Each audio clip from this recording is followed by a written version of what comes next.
I'm Juliette Foster and welcome to PwC's Davos Daily, a roundup of news and views from the World Economic Forum. Now, $15.7 trillion. It's predicted in a PwC report to be the amount that artificial intelligence could contribute to the global economy by 2030, a figure that's higher than the current output of China and India combined. So AI is definitely going to be a game changer. But should it be feared or embraced? I'm joined by Anand Rao of PwC. Thank you so much for taking the time out. Now listen, we've had this really interesting prediction from CEOs who believe that AI will be bigger than the internet. What's your response to that?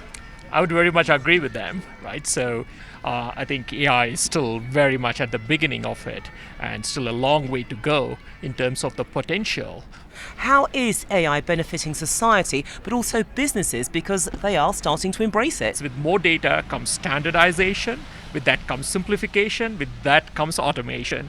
There's another side, with more data comes personalization. And that sort of gives you a better customer experience, more value for more stickiness in terms of your customer base. All of that is sort of much more on the revenue margin side. Tell me what an AI-powered workplace is going to look like in the next decade. Yeah. So 10 years onward, I think the AI-powered world will be, I think, contrary to what most people think as it's sort of machine versus humans, I think it's sort of machines with humans. But some countries are further ahead than others. Peter, it's interesting that we're in Davos, Switzerland, and I'd like to know, how is Switzerland faring in the race to get AI, to be AI efficient? AI is really important for our country, but we see there is a gap. We see the large companies really in the upfront, so they're really embracing AI. And we also saw that in the recent CEO survey. But compared to the foreign countries, we are using AI in 1% of the companies.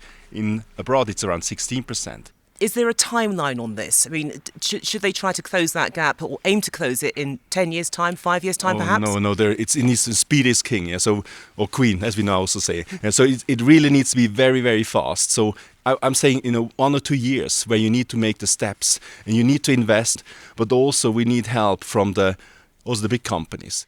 Big companies like Amazon.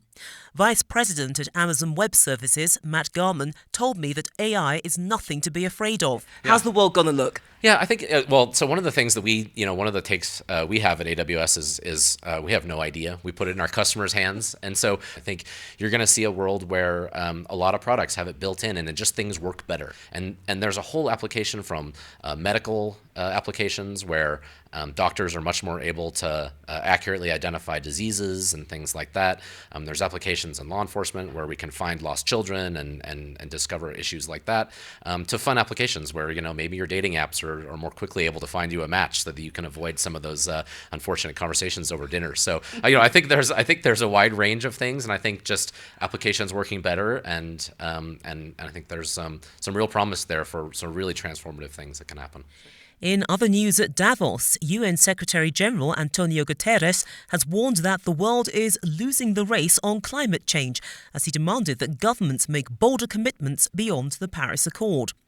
At the age of 32, the Austrian Chancellor Sebastian Kurz is the world's youngest national leader. He told the forum that Europe is lagging behind on innovation, growth and technology and needs to catch up. Microsoft CEO Satya Nadella has been discussing data and privacy. He says that privacy should be regarded as a human right. And on facial recognition technology, he said he could come up with 10 uses that are virtuous and will improve life and 10 that could be worrying. That's it for now, but there's still time for today's number, which is 68%. That's the percentage of primary school-age children who'll be doing jobs that don't exist today.